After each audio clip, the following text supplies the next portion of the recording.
அரசியல் செய்வதற்கு 1000 வழிகள் இருக்கிறது, 1000 முறைகள் இருக்கிறது. ஆனால் அன்னை தமிழ்நாட்டில் பாருங்க, சில தரம் கெட்ட அரசியல்வாதிகள் வந்தே மாதரம் பாடலை வைத்து இன்னைக்கு அரசியல் பிழைப்பு நடத்துவது வேடிக்கையாக இருக்கிறது.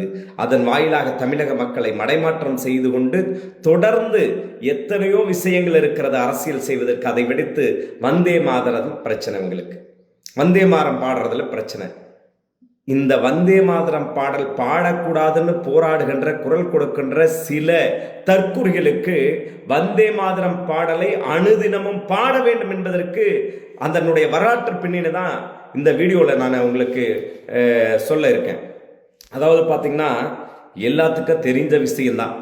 1870ஆம் ஆண்டு பங்கிம் சந்திர சட்டர்ஜி அவர்கள் இந்த வந்தே மாதரம் பாடலை எழுதினார். அவர் 1882 வருஷம் ஆனந்த மடம் என்கிற நாவல் வாயிலாக இதை அச்சேற்றம் செய்கிறார். பிறகு 1896ஆம் ஆண்டு ரவீந்திரநாத் தாகூர் அவர்கள் இந்திய தேசிய காங்கிரஸ் மாநாட்டில் இந்த பாடலை ஒலிக்க செய்கிறாரு, பாடுறாங்க. பிறகு 1950 வருஷம் ஜனவரி மாதம் 24 இந்திய அரசியல் நிர்ணய சபை குழுவானது இந்த பாடலுக்கு அங்கீகாரம் வழங்கியிருக்கிறது.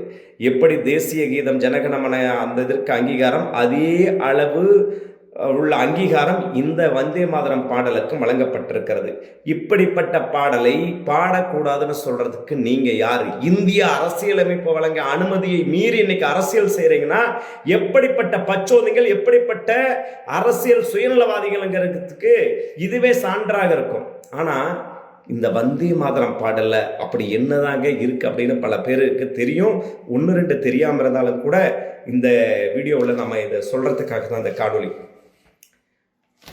வந்தே மாதரம், வந்தே மாதரம், வந்தே மாதரம், சுஜலாம் சுபலாம் மலயஜ சீதலாம் சஸ்யஷாமலாம் மாதரம், வந்தே மாதரம், வந்தே மாதரம், சுப்ர ஜோத்ஸ்னா புளகிதயாமினி புள்ள குசுமித த்ரிமதுல சோபினி சுகாசினி சுமதுர பாசினி சுகதாம் வரதாம் மாதரம், வந்தே மாதரம், வந்தே மாதரம்.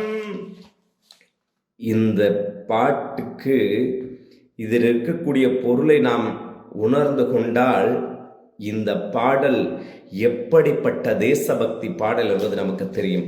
இப்படிப்பட்ட பாடலைத்தான் இந்த கட்டாயம் பாடணுங்கிற சட்ட மசோதா நேற்று பாராளுமன்றத்தில் நம்முடைய நரேந்திர மோடியினுடைய அரசாங்கம் இன்னைக்கு நிறைவேற்றிருக்கிறாங்க.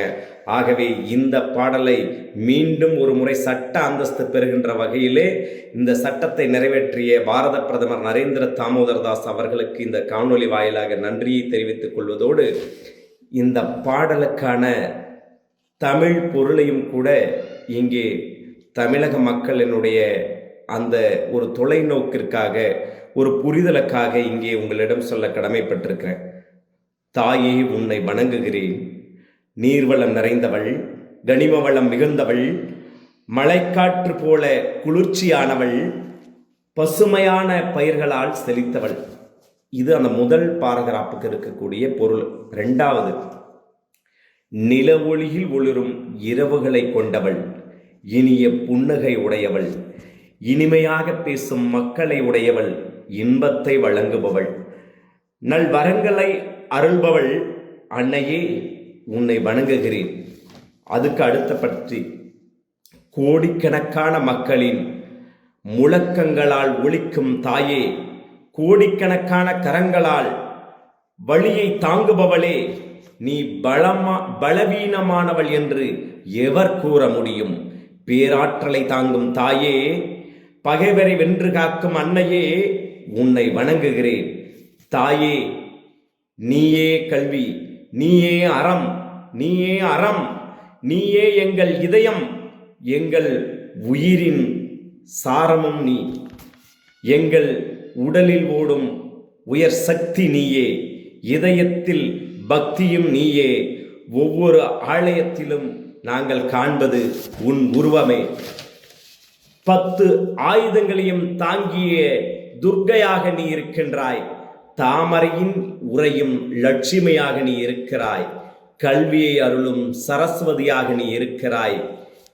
உன்னையே வணங்குகிறேன்.